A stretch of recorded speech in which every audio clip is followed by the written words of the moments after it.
Have you ever looked at the woman you've loved for 7 years?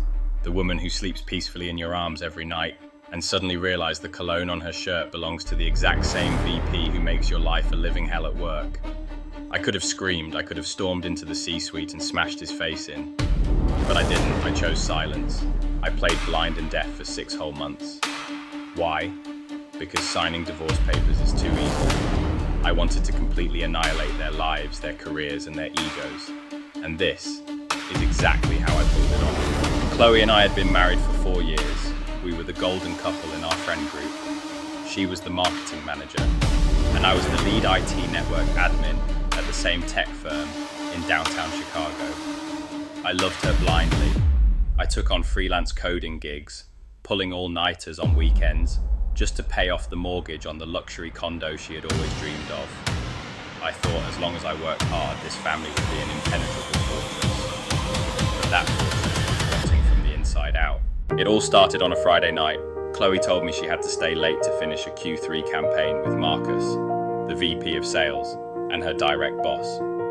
Marcus was the type of corporate bro you'd hate on sight. Slick, arrogant, always bragging about his Porsche, and most importantly, he was the son-in-law of our company's CEO. He always looked down on the tech guys like me. That night, Chloe left her iPad at home and the battery was dead. I plugged it in to charge. When it booted up, a flood of iMessage notifications popped onto the screen because she had synced her iCloud across devices. At first, I was going to ignore it, but one text from a contact saved as M. Sterling hit me right in the face. Room 402 at the Grand Hyatt. Wear the red lingerie tonight. Does the hubby suspect anything?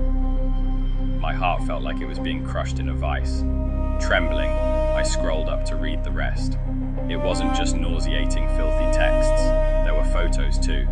Photos of my wife, in the arms of that arrogant VP, right on the leather sofa in his office.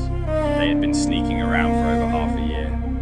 The business trips to New York, the late strategy meetings, it was all just a cover for their dirty little affair. That night I sat in the dark, staring at the iPad screen until the sun came up. Was I hurt? Yes. Devastated? Absolutely. But as the dawn broke, the sadness evaporated, making way for a much more brutal emotion, pure hatred. If I confronted her right then, Chloe would cry and beg for forgiveness, or at worst, we'd get a divorce. But what about Marcus? He would still be the VP, still be the CEO's golden boy, throwing money around to sugar baby other girls. That was way too unfair. I decided to swallow this bitter pill. The next morning when Chloe came home, I kept my smile, made her a fresh cup of coffee, and asked about her exhausting night of overtime. She played the part perfectly, acting exhausted and resting her head on my shoulder. God, you have no idea how utterly nauseating it is to smell cheap hotel soap in your wife's hair. At the office, things were even worse. Marcus started intentionally gunning for me. He rejected all my IT budget proposals and constantly threw me under the bus during cross-departmental Zoom calls. He wanted to push me down, flexing his power as the alpha who was sleeping with my wife.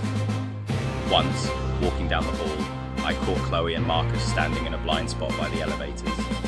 He was sliding his hand around her waist, looking right at me with a challenging smirk. But they forgot one fatal detail. I am the lead IT admin. I hold the master keys to the entire digital bloodstream of this company. I started monitoring them, not by stalking them in the streets like an amateur, but through the corporate network. I tracked Marcus's data traffic, and bingo, guess what I found? It wasn't just dating emails. This brilliant VP was a massive corporate rat. He was using the PR budget to pay for luxury Aspen ski trips, buy Chanel bags for Chloe, and siphon hundreds of thousands of dollars into shell companies under the guise of media consulting. My enemy wasn't just wearing my clothes, he was embezzling from his own father-in-law. A flawless plan formed in my head. Q3 was wrapping up, and the company was prepping for a massive, highly anticipated annual board of directors meeting. The CEO, which is Marcus's father-in-law, the executive board, and major Wall Street investors would all be there. Marcus was tasked with presenting the Q3 revenue growth deck. I started backing up everything. The spicy texts, the hotel selfies, the shopping invoices, the ghost contracts. Every single piece of evidence was neatly packaged into an undeniable data vault. But how could I drop this bomb without catching a lawsuit or getting fired for violating InfoSec? I wrote a tiny executable script and quietly buried it in the presentation laptop in the main executive boardroom. This script would automatically trigger when someone opened a PowerPoint file named Marcus Q3 earnings deck. It was programmed to delay for exactly 10 minutes before replacing his presentation with my special data vault, while simultaneously blasting a copy to the email inboxes of the entire executive board with the subject line, Confidential Internal Audit and Fraud Report. D-Day arrived. I sat in the server control room, looking down at the giant glass boardroom through the security feed. Chloe sat in the third row, looking up at Marcus with immense pride. Marcus stepped up to the podium, adjusted his Tom Ford tie that was definitely bought with company money, and smiled confidently at his father-in-law. He opened the PowerPoint file. The 10-minute countdown began. He blabbered on about synergy, the dedication of the team, and how brilliantly he had slashed operational costs. The CEO nodded in approval. Suddenly, the revenue chart on the massive boardroom projector vanished. In its place was a high-resolution photo of Marcus and Chloe making out by a 5-star resort pool. Next to the photo, in massive bold letters, August team building expenses, $25,000. The entire room went dead silent. Marcus froze in absolute panic, furiously clicking his presenter remote, but my script had completely locked him out of the system. The slide auto-advanced. This time it showed screenshots of the wire transfers from the corporate PR fund to Marcus's offshore LLCs, accompanied by text messages where he called the CEO a senile old boomer just to impress Chloe. I swear to you, watching the CEO's face go from bright red to a deep choking purple was the greatest masterpiece I have ever witnessed.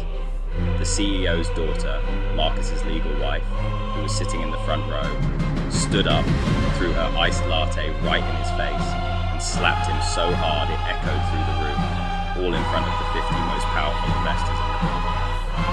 Chloe crumpled in her chair, hiding her face and sobbing like a rat caught in a trap. And me? I took a slow sip of my coffee in the server room, pulled out my phone, and hit send on a pre-drafted text to Chloe. Divorce papers are on the kitchen island. Have a nice life with the trash you chose. The aftermath? Better than I could have ever dreamed.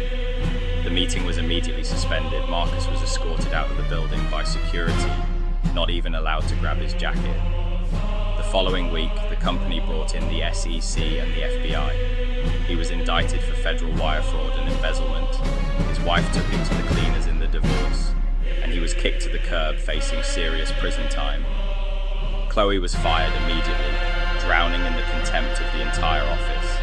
She was blacklisted from every major marketing agency in the Midwest.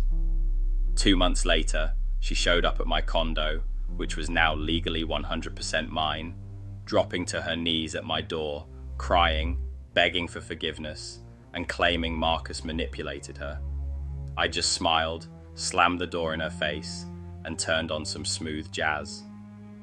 It cost me 6 months of enduring the pain of a knife twisting in my chest every single day. But to watch the two people who ruined my life burn their own futures to ashes, I'd say that price was an absolute steal. What about you? What do you think of this revenge? If you were in my shoes, would you have exposed them on day one, or would you have patiently spun a web like a spider waiting for its prey? Drop your thoughts in the comments below, I'd love to read them. Don't forget to hit like, subscribe, and turn on the notification bell so you don't miss our next heart-stopping true karma story. Click the video on the screen to hear about the entitled sister-in-law who tried to steal my inheritance and lost everything. See you next time.